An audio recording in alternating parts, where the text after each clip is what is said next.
Hey, good morning, everyone.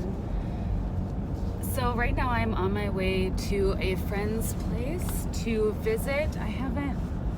Sorry, I'm just getting on the interstate here. I feel like I haven't been over to her place in a while, so I'm really excited. I'm feeling good today. Also, later on tonight, we are going bowling for my son's birthday. And yeah, so it's going to be a good day. I'm really looking forward to it. But as I am heading to my friend's place, I just was thinking about something, and something that came to my mind.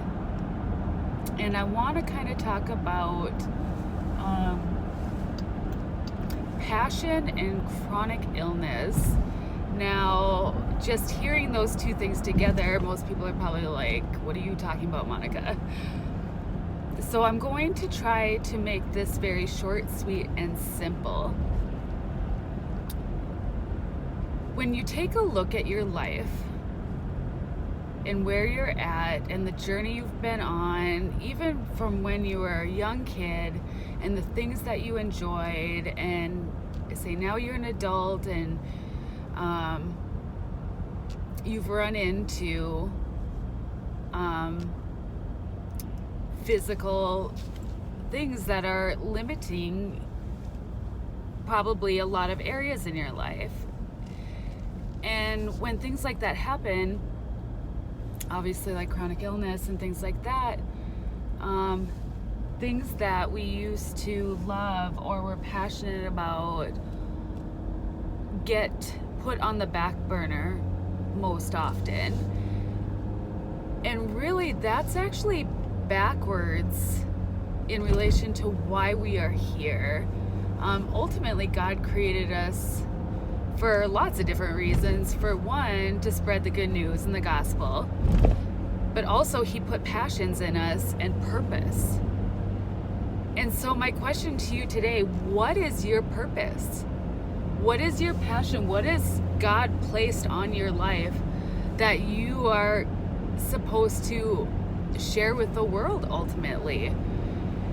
And I feel like with people that deal with chronic illness, their illness becomes their thing. You know, I don't know how else to say it besides that, when really that's backwards, because God doesn't want us sick. He wants us well. And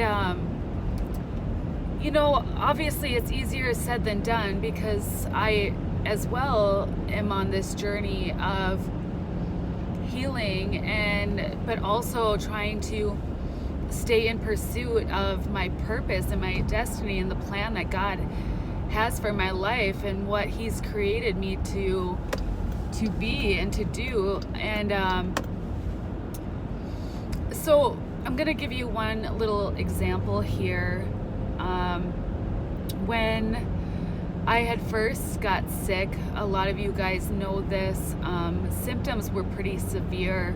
The dizziness was so severe that I literally felt like my body was moving back and forth like a couple feet, like constantly. The nausea was unreal, amongst, you know, a lot of other things, you know, and the visual stuff. But one thing I never stopped doing was, for those of you that don't know, I'm a worship leader. And one thing I never stopped doing was going to church and being with the team and leading people in worship.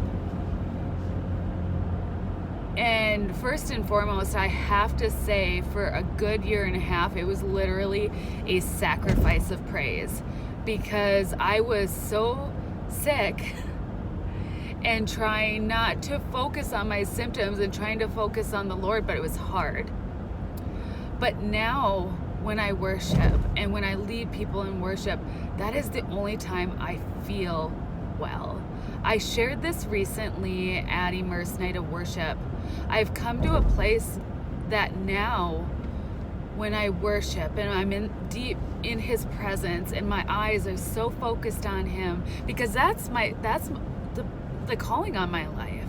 I'm doing what God has designed me and created for me to do, and I'm fully immersed, fully engaged in that place of what I'm called to do, everything else fades away. Now, I know that is going to go like beyond some of people's theology and religious views and whatever, but I don't care, because I know what's true and I know what's happening. And God is showing me, hey Monica, when you are fully engaged in your destiny and what I've called you to do, you are well, you are whole. Now, some would say, or some would ask, well, then why do you feel like crap when you're done? I don't know.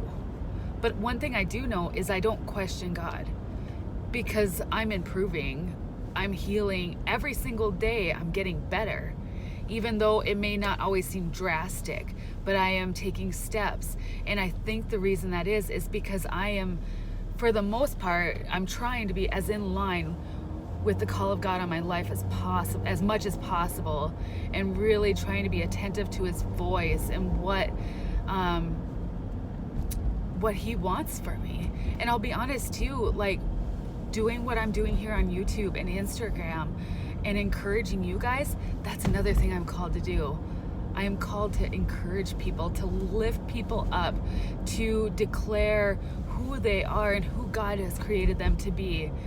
And so I just wanted to share those examples with you, because all of us have been called by God for a plan and a purpose. And I'm going to be praying for you guys that God will speak to you, and that you will lean in, and that you will find that place, because I guarantee it's going to change everything in your life.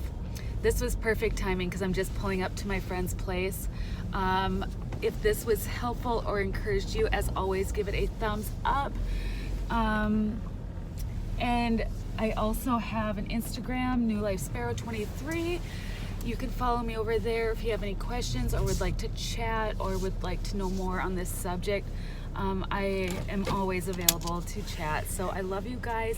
Have a great day, okay? And I will talk with you guys later. Bye.